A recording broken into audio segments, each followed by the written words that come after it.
Welcome to the Common Man Football Show. My name is James Coburn, and today's episode, we're talking about the 2018 NFL Draft Class, and specifically Saquon Barkley, running back out of Penn State, in terms of his production analytics. And if you're new to the channel, production analytics essentially is stuff like market share data. And market share data is where you take an individual offensive statistic and you divide it by the team total statistics. So, for example, if a running back has 1,000 yards all-purpose on a team that had 4,000 yards overall, then that running back had 25% market share performance, if you will. So, like, he made up 25% of that team's offense. But what you do with that number is you take that number and you compare it to every single performance, every single running back performance since the 1969 NFL Draft Class, and then boom, you have a way of comparing where this running back kind of stacks up against the multiple All-Pro running backs, the multiple Pro Bowl running backs, and even the starting running backs within that time span. So it's just a good way to kind of gauge how rare is this running back? How rare was this running back's production? And also gives you an idea of some of the context within that offense. Because if a running back has 1,000 yards all-purpose on a team that had 7,000 yards of offense, that's a lot different than a running back who had 1,000 yards all-purpose on a team that had 3,000 yards of total offense. So in many ways, it just gives you an idea of how impactful, like how much of the offense did this running back make up, and just gives you a general idea of like where the All-Pro players typically perform and where the Pro Bowl players performed in terms of that metric as well. So you could call it a workhorse metric or whatever metric, but again, I just call it market share data. And let's get into Saquon Barkley's data. When it comes to his overall performance, he had a 76.16 out of 100 market share production score, which pretty much puts him in the 5-time Pro Bowl to 3-time Pro Bowl area when it comes to his overall data in terms of bottom end thresholds. Didn't quite hit the All-Pro threshold, though. The All-Pro threshold is reserved for the elite of the elites. We're talking about guys like Emmitt Smith. We're talking about Barry Sanders. We're talking about Walter Payton.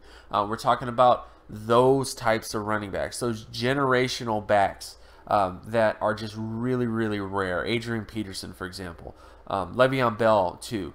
That isn't quite where Saquon Barkley tested, but he did test in the 5-time Pro Bowl area, which is guys like Marshawn Lynch. That's guys like Clinton Portis. That's guys like that.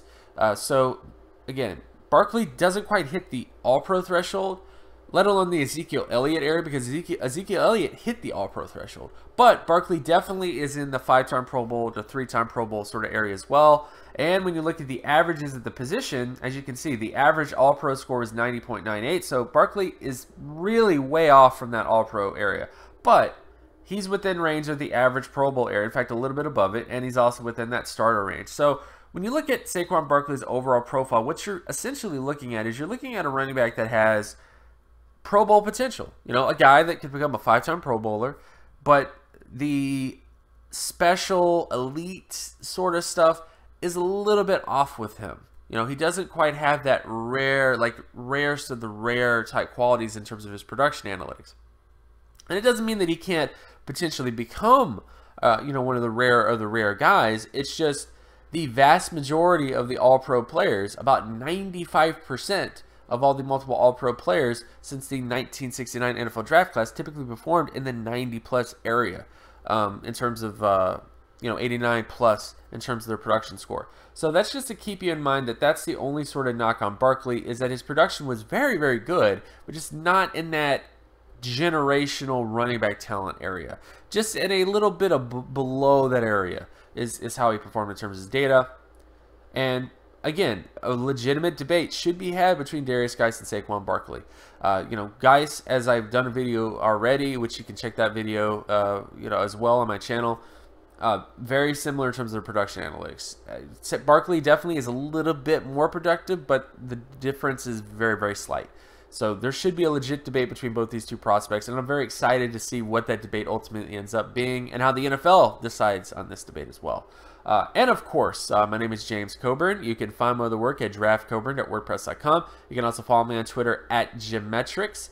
And if you like this content and you want more content like this, be sure to leave a like and subscribe. Share this video as well with anybody that you know. Hit that notification button so that you're always reminded when another video of mine drops.